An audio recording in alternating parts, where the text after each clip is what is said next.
एक जंगल में एक कालू कौवा और इसका परिवार रहता था। एक दिन की बात है। एक दिन रानी कौवी कालू कौवे से कहती है, कालू जी मेरी बात सुनो, बहुत बुरी खबर है, जल्दी मेरी बात सुनो। अरे रानी, क्या हो गया भाई? कोई अच्छी खबर भी सुना दिया करो। हर समय तुम कोई ना कोई बुरी खबर ही सुनाती रहती हो। कालू जी, राजू कौवा बाहर खेल रहा था कि अचानक वहाँ पर बाजू चील आ गई और हमारे बेटे को पकड़कर ले गई। अब ना जाने वे दुष्ट चील हमारे राजू कौवे के साथ क्या करेगी। तुम जल्दी करो और बाजू चील के घोंसले में जाओ और हमारे राजू कौवे को उस दुष्ट चील से बचाकर ले आओ। कहीं ऐसा ना हो कि वे बाजू चील हमारे राजू कौवे को मारकर खा ले। चलो भाई, तुम अभी भी बैठे मेरी बातें सुन रहे हो? जल्दी चलो, हम दोनों जाते हैं। चलो भाई। अरे, अब इस खूंखार चील से मैं अपने राजू कौवे को कैसे बचाऊंगा? रानी, तुम यहीं रुको, मैं जाता हूँ और बाजू चील से बात करता हूँ कि वे हमारे बेटे को कोई भी नुकसान ना पहुँचाए। ये कहकर कालू कौवा फौरन बाजू चील के पास चला जाता है। बाजू चील रुक जाओ, मेरे राजू कौवे को मत खाओ, मेरा एक ही इकलौता बेटा है ये। कालू कौवे, मेरा नाम बाजू चील है और मैं अपना शिकार ऐसे ही नहीं छोड़ देती हूँ। तुम यहाँ से चले जाओ, वरना तुम्हारे राजू कौवे के साथ तुम्हें भी मारकर खा जाऊंगी। बाजू चील, मैं तुम्हें दो दो स्वादिष्ट चिड़िया के बच्चे लाकर दे दूंगा, तुम इन्हें खा लेना, लेकिन बस मेरे राजू कौवे को छोड़ दो तुम। दो दो चिड़िया के बच्चों का सुनकर तो बाजू चील के मुंह में पानी आ जाता है और वे कालू कौवे से कहती है, ठीक है कौवे, तुम जल्दी जाओ और जाके दो चिड़िया के बच्चों को लेकर आओ, तभी मैं तुम्हारे राजू कौवे को आजाद करूंगी। फिर कालू कौवा फौरन चिड़िया के दो बच्चों को ढूंढने के लिए निकल जाता है। मैंने बाजू चील को बोल तो दिया कि दो दो चिड़िया के बच्चे लाकर दूंगा, परंतु वो दो दो चिड़िया के बच्चे मैं कहाँ से लाकर दूंगा? तभी कालू कौवे की नजर सामने ही मीनू चिड़िया के दो छोटे छोटे मासूम बच्चों पर पड़ती है। अरे वाह भाई, ये तो मीनू चिड़िया के बच्चे हैं और ये अभी बहुत छोटे हैं, ना तो ये उड़ सकते हैं और ना ही ये ज्यादा आवाजें कर सकते हैं। और सबसे अच्छी बात तो ये है कि इस समय मीनू चिड़िया भी अपने घोंसले में नहीं है, किसी को भी पता नहीं चलेगा। मैं जल्दी से जाता हूँ और इन दोनों बच्चों को चील बहन के पास ले जाता हूँ। फिर कालू कौवा फौरन मीनू चिड़िया के घोंसले में आता है और मानो चिड़े और सोनू चिड़िया को अपनी पीठ पर बिठाकर चील के पास ले जाता है। ये सब कुछ एक दूसरे पेड़ पर बैठा तोता भी देख रहा होता है और वे कहता है, ये कालू कौवा मीनू चिड़िया के दोनों बच्चों को अपने साथ कहाँ ले गया? मीनू चिड़िया तो अभी थोड़ी देर पहले ही भोजन ढूंढने के लिए गई हैं। जरूर कोई तो बात है। मैं फौरन मीनू चिड़िया के पास जाता हूँ और मीनू चिड़िया को ये बात बताता हूँ। ये कहकर तोता फौरन मीनू चिड़िया के पास चला जाता है। मीनू चिड़िया, मेरी बात सुनो। मानो चिड़े और सोनू चिड़िया को कालू कौवा अपनी पीठ पर बिठाकर कहीं ले गया है। जरूर कालू कौवा तुम्हारे दोनों बच्चों को लेकर चील के पास गया होगा। हाय रे, मैंने इस कालू कौवे का क्या बिगाड़ा है जो ये हर समय मेरे ही पीछे पड़ा रहता है? अब मैं क्या करूं? अगर वे कालू कौवा मेरे बच्चों को चील के पास लेकर गया है तो वे चील तो मेरे बच्चों को नहीं छोड़ेगी। तोते, मैं जा रही हूँ। यकीनन कालू कौवा मेरे बच्चों को लेकर बाजू चील के पास ही गया होगा, क्योंकि वे बाजू चील ही हमारे जंगल के पीछे पड़ी रहती है। मीनू चिड़िया, अगर तुम अकेले जाओगी तो वे चील तुम्हारे बच्चों के साथ तुम्हें भी मारकर खा जाएगी। तोते, मैं किसी बाजू चील से नहीं डरती हूँ और मुझे अभी अपने मासूम बच्चों की जान बचानी है। मैं जा रही हूँ। फिर मीनू चिड़िया इस बाजू चील के घोंसले की तरफ चली जाती है। कौवे, तुमने तो मेरा दिल ही खुश कर दिया है ये नन्हे नन्हे चिड़िया के बच्चे लाकर। अब बस मैं इन चिड़िया के बच्चों को खाने ही वाली हूँ।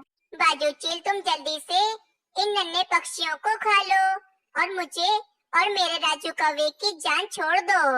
बाजू चील इन दोनों नन्हे पक्षियों को खाने ही जा रही होती है कि वहाँ पर मीनू चिड़िया आ जाती है। बाजू चील, मैं तुमसे नहीं डरती हूँ, बल्कि मैं तुम्हें और कालू कौवे को सबक सिखाने के लिए आई हूँ। अरे, एक छोटी चिड़िया अब बाजू चील को सबक सिखाएगी। बाजू चील, अगर तुमने अभी के अभी मानो चिड़े और सोनू चिड़िया को मुझे वापस ना लौटाया तो मैं तुम्हारे इस घोंसले को तोड़ दूंगी और कालू कौवे, मैं तुम्हारे राजू कौवे को भी मार डालूंगी। मीनू चिड़िया, तुम बस भी करो, तुम गुस्से में क्या कुछ बोल रही हो? तुम जानती हो ना कि अगर तुम बाजू चील के करीब भी आई तो बाजू चील तुम्हें भी मारकर खा जाएगी। ऐसा कभी नहीं होगा कालू कौवे। ये कहकर मीनू चिड़िया वहाँ से चली जाती है। थोड़ी देर के बाद मीनू चिड़िया एक जलती हुई लकड़ी लेकर बाजू चील के पास आती है और बाजू चील से कहती है, बाजू चील, तुम मेरे दोनों बच्चों को छोड़ दो, वरना मैं इस पेड़ में आग लगा दूंगी और तुम इस आग में जलकर मर जाओगी। मीनू चिड़िया, अगर तुम इस पेड़ में आग लगा दोगी तो तुम्हारे बच्चे और तुम भी जलकर मर जाओगी। मुझे कोई फर्क नहीं पड़ता कालू कौवे, वैसे भी अगर मैंने ऐसा ना किया तो बाजू चील तो मेरे दोनों बच्चों को खा ही जाएगी ना। इससे बेहतर तो यही है कि मैं इस पेड़ में आग लगा देती हूँ और मैं भी आग में जलकर मर जाती हूँ। बाजू चील, तुम इस मीनू चिड़िया की बातों पर यकीन मत करो, ये मीनू चिड़िया झूठ कह रही है, ये कभी भी इस पेड़ में आग नहीं लगाएगी। बस कालू कौवे का इतना कहना ही था। मीनू चिड़िया फौरन उस पेड़ में आग लगा देती है। आग आहिस्ता आहिस्ता नीचे से ऊपर बढ़ती हुई आ रही थी। बाजू चील को तो आग से बहुत ज्यादा ही डर लगता था, इसीलिए बाजू चील फौरन वहाँ से भाग जाती है। और कालू कौवा भी आग से डरकर ऐसे भागता है कि उसे ये भी याद नहीं रहता कि उस पेड़ पर उसका बेटा राजू कौवा भी है। आग आहिस्ता आहिस्ता बढ़ती ही जा रही है। मुझे जल्दी से मानो चिड़े और सोनू चिड़िया को यहाँ से बचाकर ले जाना होगा। परंतु ये कालू कौवे का बेटा राजू कौवा कितना मासूम है, मैं इस मासूम बच्चे को यहाँ पर छोड़कर नहीं जा सकती हूँ। मुझे इन तीनों की जान बचाकर यहाँ से ले जाना होगा। परंतु मैं इन तीनों को एक साथ अपनी पीठ पर बिठाकर कैसे लेकर जाऊंगी? मीनू चिड़िया कुछ सोच रही होती है कि मीनू चिड़िया को सामने एक टोकरी पड़ी हुई दिखती है। मीनू चिड़िया फौरन उस टोकरी के पास जाती है। फिर मीनू चिड़िया उस टोकरी में तीनों बच्चों को बिठाकर वहाँ से ले जाती है। शुक्र है तीनों मासूम पक्षियों की जान बच गई, वरना वे बाजू चील तो मेरे दोनों बच्चों को मारकर खा ही जाती। मीनू चिड़िया, अब तुम जब भी भोजन जमा करने के लिए जाना तो मुझे बता देना, मैं तुम्हारे बच्चों का अच्छे से ख्याल रखूंगा। इनको अकेले छोड़कर तुम अब से कभी भी मत जाना। तोते, तुम्हारा बहुत बहुत शुक्रिया। चलो भाई, मैं जल्दी से राजू कौवे को लेकर कालू कौवे के पास चली जाती हूँ। रानी कौवी तो बहुत ज्यादा रो रही होगी। मीनू चिड़िया, वैसे तुम्हें मानना पड़ेगा, कालू कौवा तुम्हारे दोनों बच्चों की बलि चढ़ा रहा था, फिर भी तुमने कालू कौवे के बेटे की जान बचाई। मैं उस कालू कौवे की तरह नहीं हूँ कि मैं इस मासूम कौवे को उस जलती हुई आग में छोड़ आती। दूसरी तरफ जब कालू कौवा अपने घोंसले में आता है तो उसे याद आता है कि राजू कौवे को तो वे उस जलती हुई आग में छोड़कर आ गया है। कालू जी, तुम तो राजू कौवे को लेने के लिए गए थे ना? कहाँ है मेरा राजू, कहाँ है? फिर कालू कौवा रानी कौवी को सारी बात बताता है कि कालू कौवा राजू कौवे को उस जलती हुई आग में छोड़कर आ गया है। कालू जी, ये तुमने क्या कर दिया? तुम हमारे राजू कौवे को उस जलते हुए पेड़ पर कैसे छोड़कर आ सकते हो? रानी, मैं बहुत ज्यादा डर गया था, इसी कारण मैं राजू कौवे को वहाँ से ले जाना भी भूल गया हूँ। अब तक तो मेरा राजू कौवा उस आग में जलकर मर भी गया होगा। कालू जी, बस बहुत हो गया, ऐसे मैं तुम्हारे साथ नहीं रहूंगी। मैं जा रही हूँ अपने मायके। नहीं नहीं रानी, अब तो राजू कौवा भी नहीं रहा, और अगर तुम भी मुझे छोड़कर चली गई तो मैं किसके साथ रहूंगा? तुम मुझे छोड़कर नहीं जाओ। बस कालू कौवा और रानी कौवी ऐसे बातें कर रहे होते हैं कि वहाँ पर मीनू चिड़िया राजू कौवे को लेकर आ जाती है। कालू कौवे, तुम खुदगर्ज हो सकते हो, लेकिन मैं तुम्हारी तरह नहीं हूँ।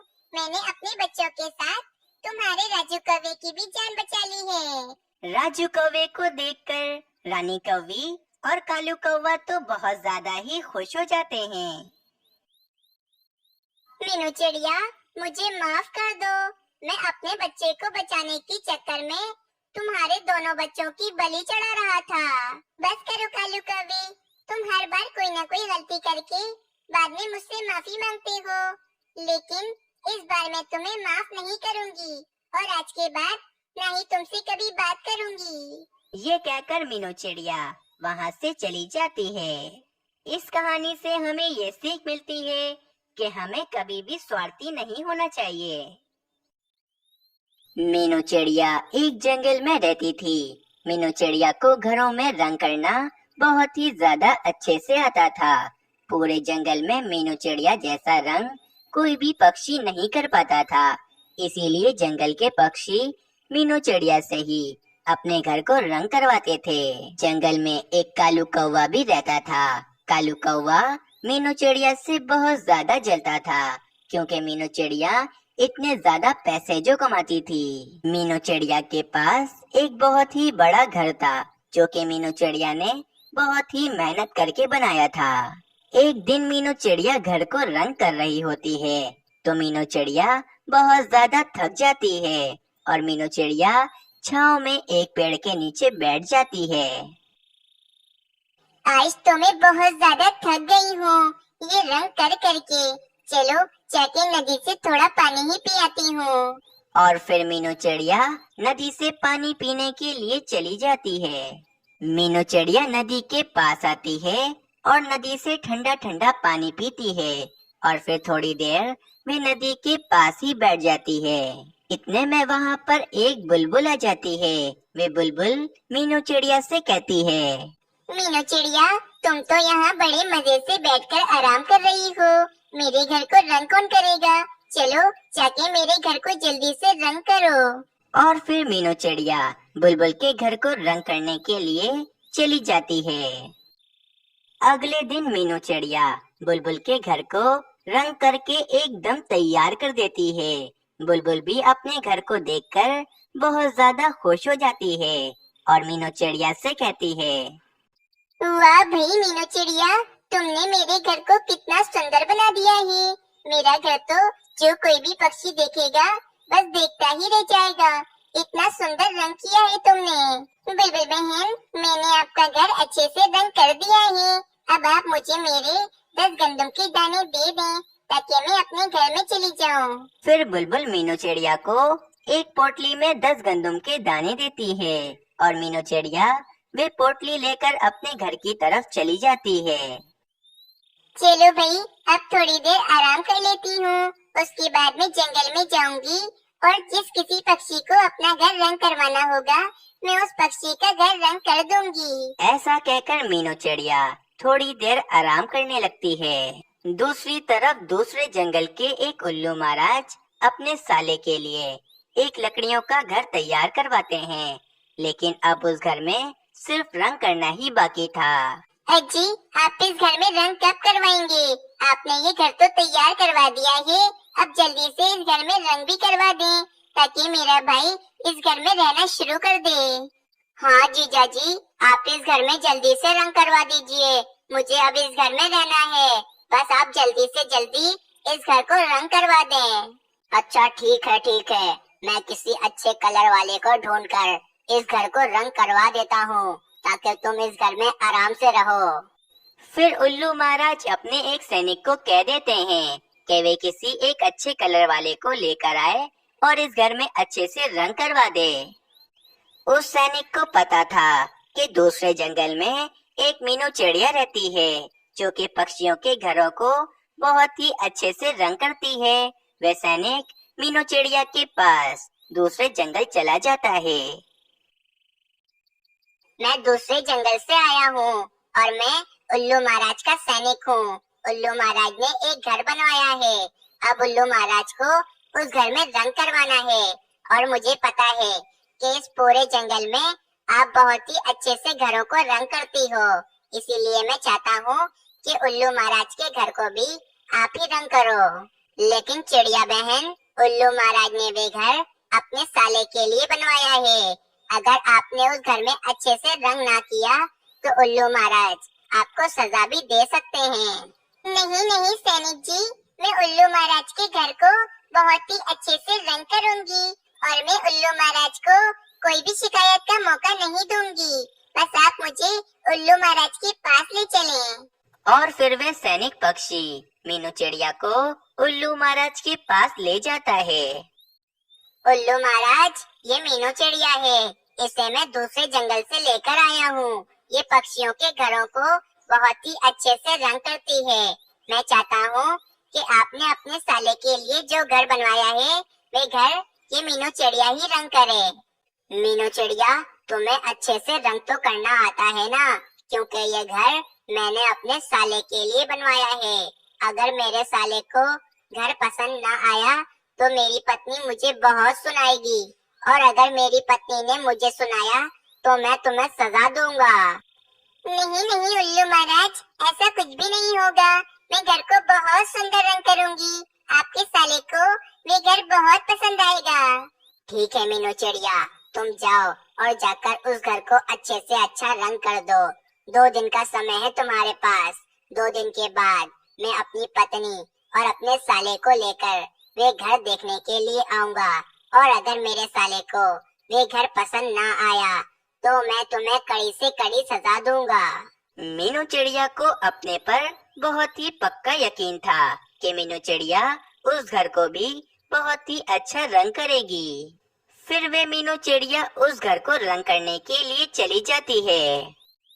चलो भाई, जल्दी से घर को रंग कर देती हूँ। मेरे पास सिर्फ और सिर्फ 2 दिन का समय है। और फिर मीनू चिड़िया उस घर को रंग करना शुरू कर देती है। ये बात कालू कौवे तक भी पहुंच जाती है कि मीनू चिड़िया दूसरे जंगल के उल्लू महाराज के घर को रंग कर रही है। और कालू कौवे को ये भी पता था कि अगर मीनू चिड़िया ने उस घर को अच्छे से रंग ना किया तो उल्लू महाराज मीनू चिड़िया को कड़ी से कड़ी सजा देंगे।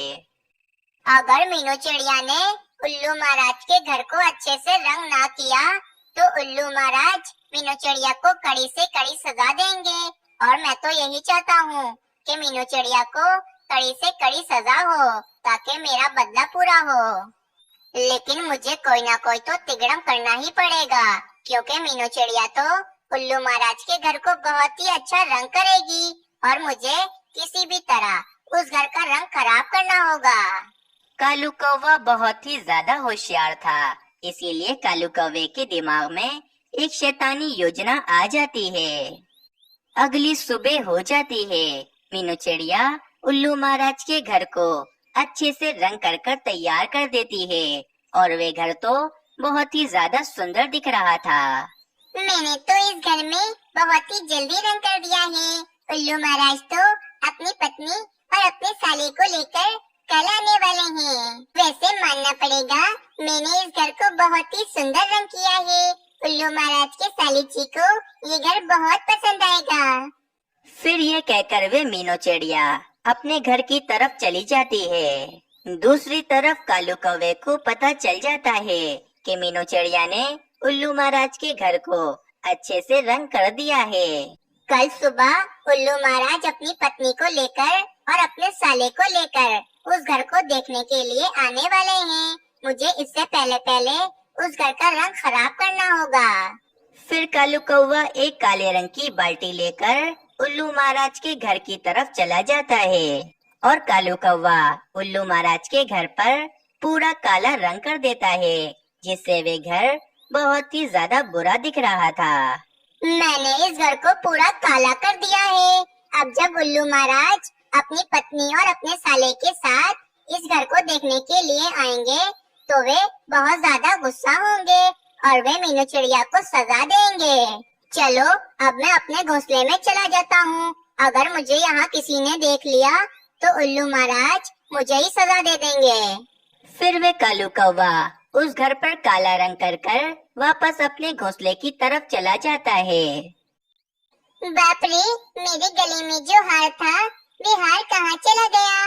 लगता है मैं उल्लू महाराज के घर को रंग कर रही थी। मेरा हार उधर ही कहीं गिर गया होगा। चलो मैं जाकर अपने हार को वहीं ढूंढती हूँ। फिर मीनू चिड़िया अपना हार ढूंढने के लिए उल्लू महाराज के घर की तरफ चली जाती है। जब मीनू चिड़िया उल्लू महाराज के घर के पास आती है तो वे घर पर लगा काला रंग देखकर बहुत ज्यादा उदास हो जाती है और वे कहती है, ये क्या हो गया? मैंने तो इस घर पर कितना सुंदर रंग किया था और किसी ने इस घर पर पूरा काला रंग कर दिया है। अब जब कल उल्लू महाराज अपनी पत्नी और अपने साले को लेकर ये घर देखने के लिए आएंगे तो वे तो मुझ पर बहुत ज्यादा गुस्सा होंगे और वे मुझे सजा देंगे। मुझे कुछ भी करके इस घर पर से काला रंग हटाना होगा, वरना कल उल्लू महाराज मुझे नहीं छोड़ेंगे। मीनू चिड़िया बहुत ज्यादा चिंतित हो जाती है और इसी चिंता के कारण मीनू चिड़िया को एक बहुत ही बढ़िया उपाय आ जाता है।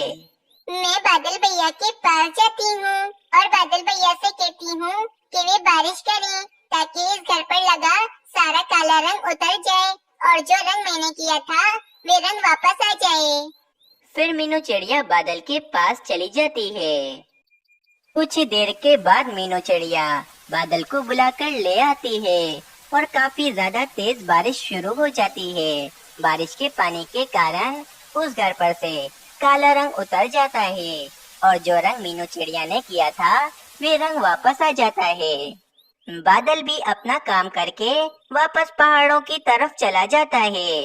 मीनू चिड़िया उस घर को देखकर बहुत ज्यादा खुश होती है। मीनू चिड़िया को पास में ही अपना हार पड़ा हुआ मिलता है। मीनू चिड़िया फौरन उस हार को पहन लेती है और मीनू चिड़िया कहती है, आज की रात मैं सामने वाले पेड़ पर बैठकर गुजारती हूँ। अगर मेरे जाने के बाद दोबारा किसी ने इस घर पर काला रंग कर दिया तो मेरे लिए तो बहुत बड़ा मसला बन जाएगा।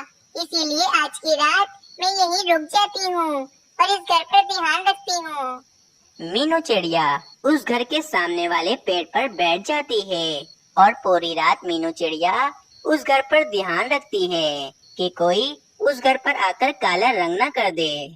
अगली सुबह हो जाती है। कालू कौवा बहुत ज्यादा खुश था क्योंकि कालू कौवे को लग रहा था कि आज मीनू चिड़िया को उल्लू महाराज बहुत कड़ी सजा देंगे। दूसरी तरफ उल्लू महाराज अपनी पत्नी और अपने साले को लेकर वहाँ पर आ जाते हैं और वे जब अपना घर देखते हैं तो वे बहुत ज्यादा खुश हो जाते हैं।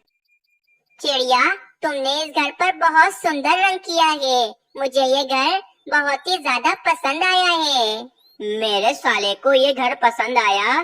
चिड़िया, मतलब तुम पास हो गई। कालू कौवा एक पेड़ के पीछे छुपा ये सब कुछ देख रहा था और ये सब कुछ देखकर कालू कौवा तो एकदम हैरान हो गया था कि आखिर ये सब कैसे हुआ।